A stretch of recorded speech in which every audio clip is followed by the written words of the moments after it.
Welcome to Liesl's Artistic Studio. I cannot wait to share with you step by step how you can achieve both the drawing and the painting for this beautiful purple flower bouquet. This is such a lovely and fun piece to paint, and in fact it's become one of my personal favorites, so you really don't want to miss out on this one.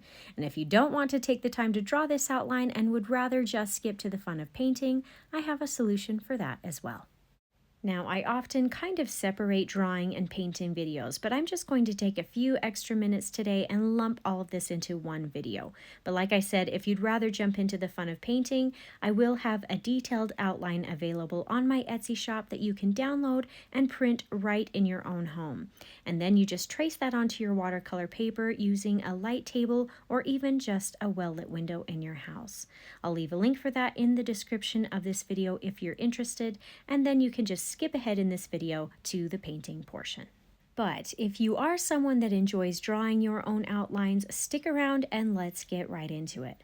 So first off, you have the option to draw this directly onto your watercolor paper if you'd like, but if you feel like you may need to do a lot of erasing, it may be a good idea to sketch this onto some sketch paper or even just printer paper first and then trace it onto your watercolor paper later.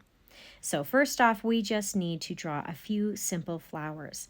I'll start this first one off sort of in the upper left-hand corner of the page. I'll draw 5 petals, all approximately the same size and shape.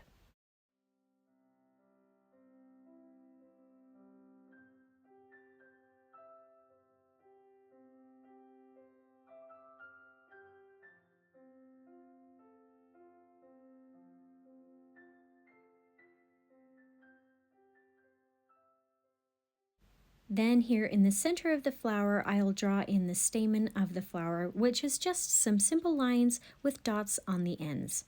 And then if you'd like, you can also draw some center vein lines down each of the petals as well.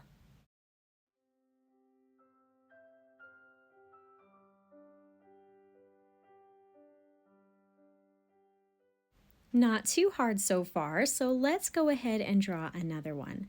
I'll draw this one down a little bit lower than the first, but they are not too far apart. This one will again have 5 petals just like before, as well as the center stamen lines.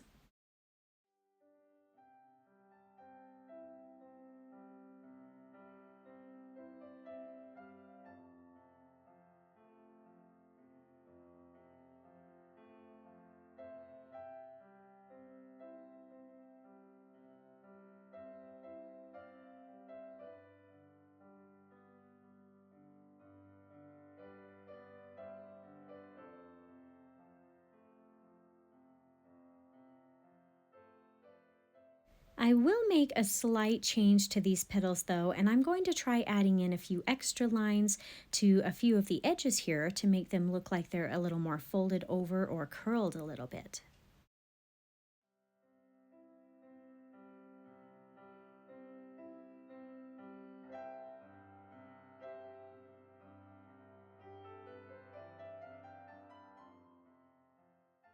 For this third flower, I'd like to make it look more like it's facing at a bit of an angle. So we'll start this one with kind of a long, skinny, vertical petal first.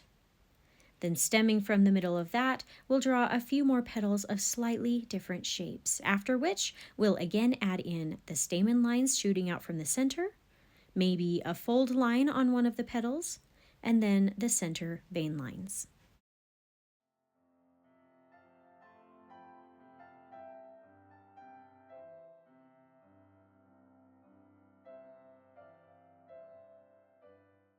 Okay, that is really the main feature of this drawing. So let's go ahead and add in a few of the accents now, starting with the main stem or branch line for these flowers. I'll start with a little curl here at the tip to give it a bit of a whimsical feel. Then I'll draw the line curving down through the center of the 2 open flowers and out through the bottom of the page. Then stemming off this main branch, I'll begin drawing in some smaller branches, some of which will connect the flowers to the main stem.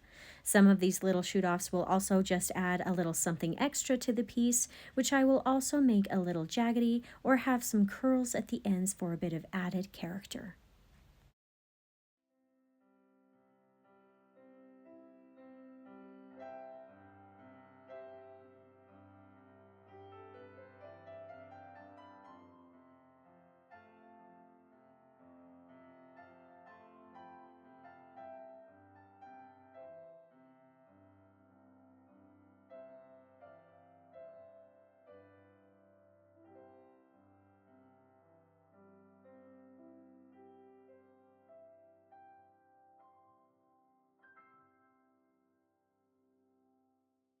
That looks pretty good as far as the little stems and branches go. So to finish this drawing off, let's add in some flower buds that haven't opened yet, stemming off from some of these branch lines. You can add as many or as few as you like, wherever you think they would look good.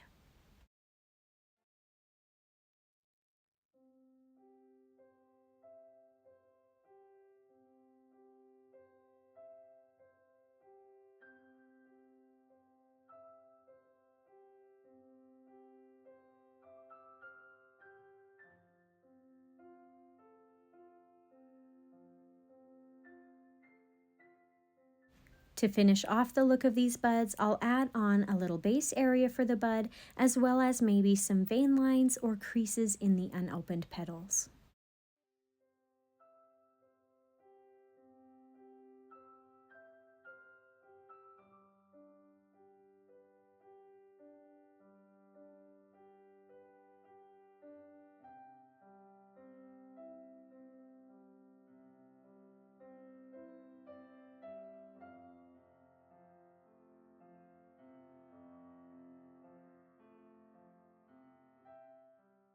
And as a finishing touch, why not throw a little leaf in here as well? I may also make a few small marks along the branches here where I could potentially paint a few little bumps or knots in later.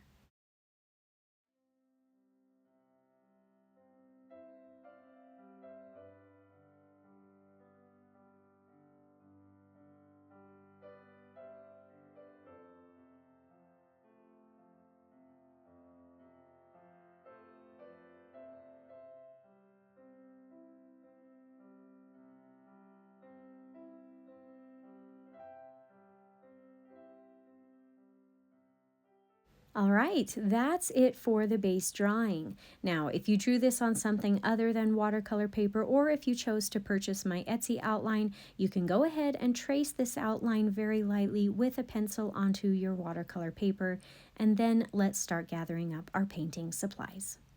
So besides our watercolor paper, we need watercolor paints, some clean water, and some brushes. I will be using 3 out of the 5 brushes from my personally designed Craftamo brush set that will be available for purchase this coming October. Here I have a number 1 rigger, a number 6 round, and a number 3 round. One of the keys to this painting is having some nice pointy tips on your brushes, which I'm proud to say these have. And as a side note, if you'd like to be notified when these brushes are available, I have a link for that in the description of this video, along with the details and links for any of the other supplies you see me using today. All right, I'll quickly tape my paper down with some artist tape and then we can get started. And just for fun, I thought I'd show you my little scrap piece of paper here, which I was just practicing some colors and different techniques on to be ready for today's piece. Let's go ahead and pull out a few colors here on our tray. First, I've got some Dioxazine purple with just a hint of ultramarine blue mixed in for the background wash. In fact, I may even add just a touch of ivory black in here as well to kind of dull this color down just a little bit so that it won't be the same vibrancy as the flowers themselves. This is just going to help those flowers stand out a little bit better. Now using the number 6 round brush, let's apply a little bit of water to a portion of this background area, also known as the wet on wet technique. I'm kind of just focusing this water mostly within the bottom right hand corner, and I'm going to paint both the color and the water for the background going around these flower petals as well as the little bud down here. I intend to have the background color darker than the flowers, so I really don't want to get the color on them right now. All right, now that the water is in place and while it is still wet, I'll start layering in the background color, again going around the flower petals or buds. I am trying to have the darkest, most concentrated color right around these flower petals though, to help them stand out and pop off the page later. And then as I paint the color more towards the edge, I'll try to make it a little lighter or more faded.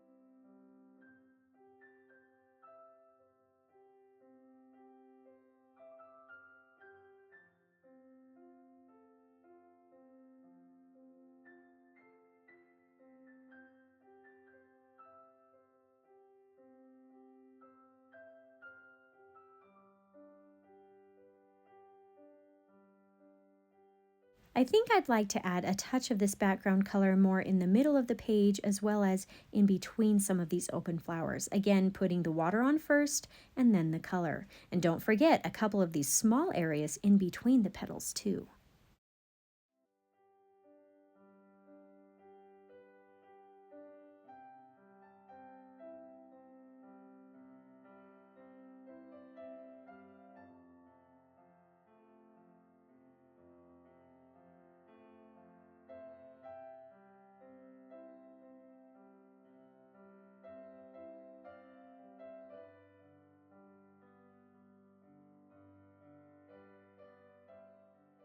Okay, moving on, we're going to start painting in some of the little flower buds next using the number 3 round.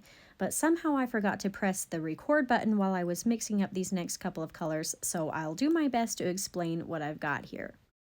I'll take some of this red-violet paint that I created with some dioxazine purple mixed with a touch of alizarin crimson.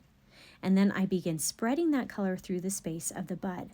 If you'd like to add some extra dimension to these, you can make one side or the top or the bottom of the bud slightly darker in value by adding a bit of extra or more concentrated color in these areas. At this point, I'll just go ahead and paint in any and all of the buds on this page in this exact same way.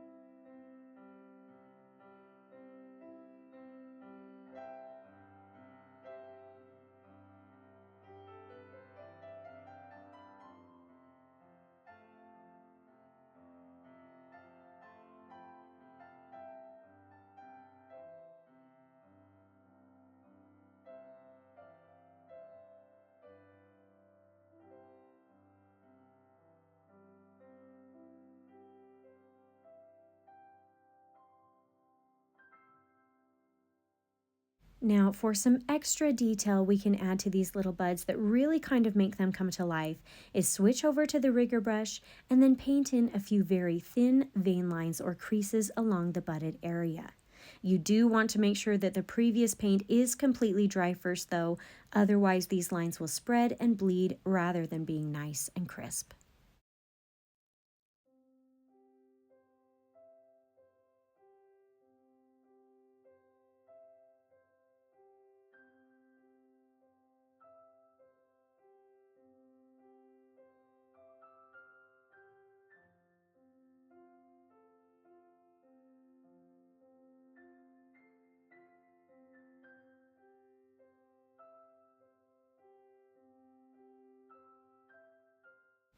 All right, well done.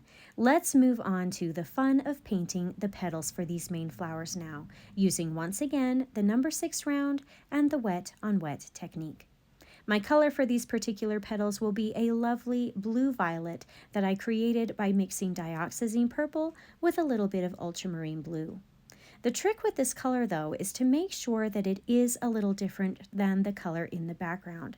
You can see that my background is a little heavier on the blue and I did dull it down with a touch of ivory black, where this paint here is a little heavier on the purple and is slightly more vibrant. You really want these two colors to be a little different from each other or the flowers will just disappear into the background rather than standing out. Now, as you have probably been observing, after I wet the petal down with some water first, then I'll begin adding in a hint of the blue-violet, a very small and light amount of this too. I am leaving a small portion of the petal very light in value so that it's almost white. The color is focused mostly around the edges of the petal, and then I'll help tie in these new petals with the color of the buds and make them stand out even more from the background by adding in just a hint of that red-violet color that we used for the buds. This painting has some of my very favorite color combinations going on. I just think they are gorgeous together. These colors happen to be right next to each other on the color wheel, and they all use some amount of the dioxazine purple, making them very cohesive. I'll go ahead and continue painting in each of these petals in the same way until they are all painted. I hope you're enjoying this tutorial so far. I have been really excited to share this one with you. If you find that you are enjoying my painting and teaching style, I hope you'll consider subscribing if you haven't yet already so you don't miss out on any of my new and upcoming weekly tutorials.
Now, in my opinion, this flower is actually the trickiest of the three because you really need to keep the values light on this one so that it can stand out from the background. This flower is very surrounded by the background color, and I'm trying to keep the colors and values different from each other here. So take your time, and if you find that you've applied too much paint and it's too dark, you can use your paper towel or even a clean damp brush to lift off some of that color and make it a little lighter in value. It also might help to focus the majority of the color in the middle area or inside of the petal on this one rather than on the outer edges of the petals like we've done on the other two flowers. You'll also notice on this flower that I am not painting in the curled or folded over parts of the petal quite yet. For now, I'm just leaving them white, and then I'll come back to those areas in just a little bit.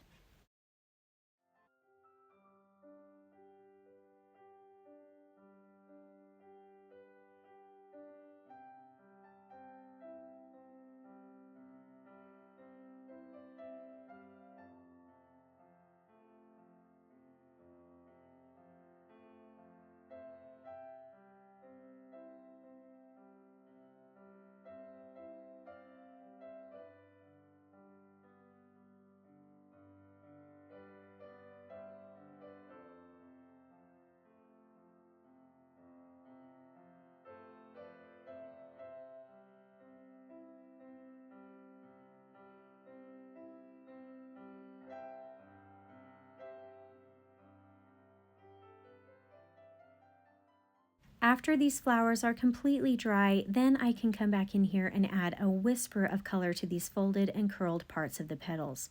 I'm just using a hint of the red violet for this, and I mean a hint. This is more like tainted water rather than painted on color. Keep it very light. I'm also using the number 3 round for this to help get in these very tiny spaces. All right, we are doing a lot of brush switching today, but let's pull out the number 6 round once again and get a little bit of color ready for the one lone leaf that we have here on our page. I'll be using some olive green for this as the main base color, with maybe a little bit of sap green as an accent. Once again, we'll paint this wet on wet. So after the water is placed, let's add in some of the olive green color first, keeping and creating the darkest value of the green near the base of the leaf, and then spreading the color throughout.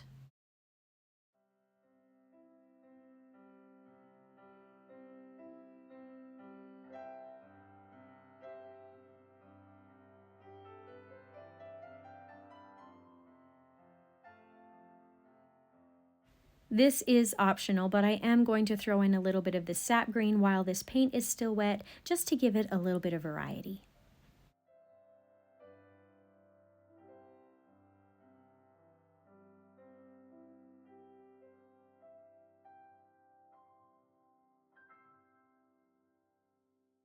Now, you can just leave this leaf to dry just as it is, but if you'd like to try adding a fun texture to it, pull out the number 3 again, rinse and dry it off on your paper towel, then wipe off little strips of color sort of where the vein lines might be placed in later.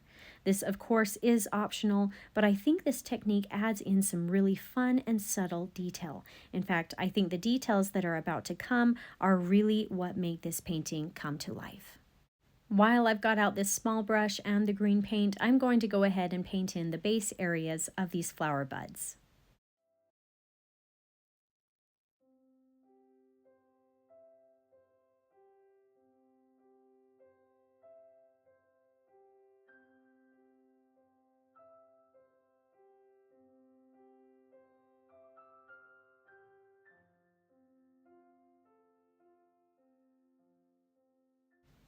Next up is painting in the dark stems of the flowers here in the background. I'm just going to use some of this olive green that's on our tray and then add in a bit of ivory black to darken it up. This is kind of creating a brownish green color, which is going to flow perfectly with the colors that we've already got going on. Now, these stems are going to be fairly thin and delicate, so I am going to use my smaller brush to paint these in. But the good part here is that unlike some paintings I've done, I'm not exactly needing or wanting a lovely, perfect straight line today. A steady hand is not required for this part, which is good news. In my opinion, to help give this painting a bit of a whimsical feel, having these branches a little crooked and jaggedy just adds character to this piece. So really at this point, I'm just following those pencil lines that I drew at the beginning of this video, maybe tapering the branches to get them a little wider as I move downward. I'm also adding in some little knobs or knots here and there along the way as well for some extra detail and fun. I really love what this part does to this painting. Adding in this lovely dark color just really makes these flowers pop off the page. Something that I love about these brushes that I will demonstrate in greater length in just a few weeks is how amazing the shape of these bristles are on these Craftimo brushes. They have such nice pointy tips, and I have designed them in such a way that the tapered nature of the brush makes it so easy to create very thin and very fine lines and then transition to thicker lines as well, all with the same brush. Like I said, I'll show this in greater detail in an upcoming tutorial, so keep an eye out for that.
All right, we are just about done here. Just a couple more finishing touches.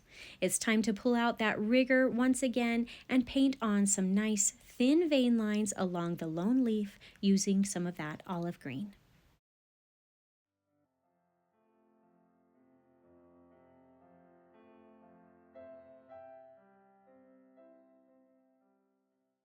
Then, using some watered down red violet, I'll paint in some thin vein lines on the flower petals, one longer in the very center and a few smaller ones off to either side.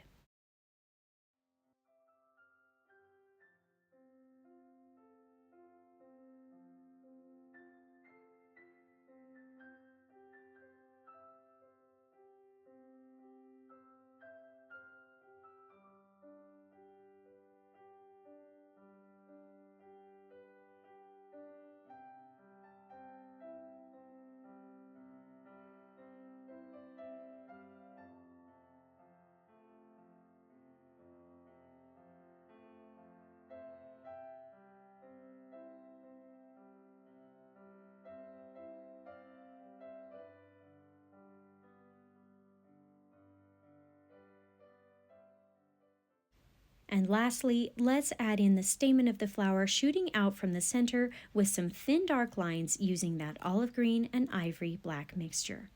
I'll also add in some dots of color along the ends of these lines as well.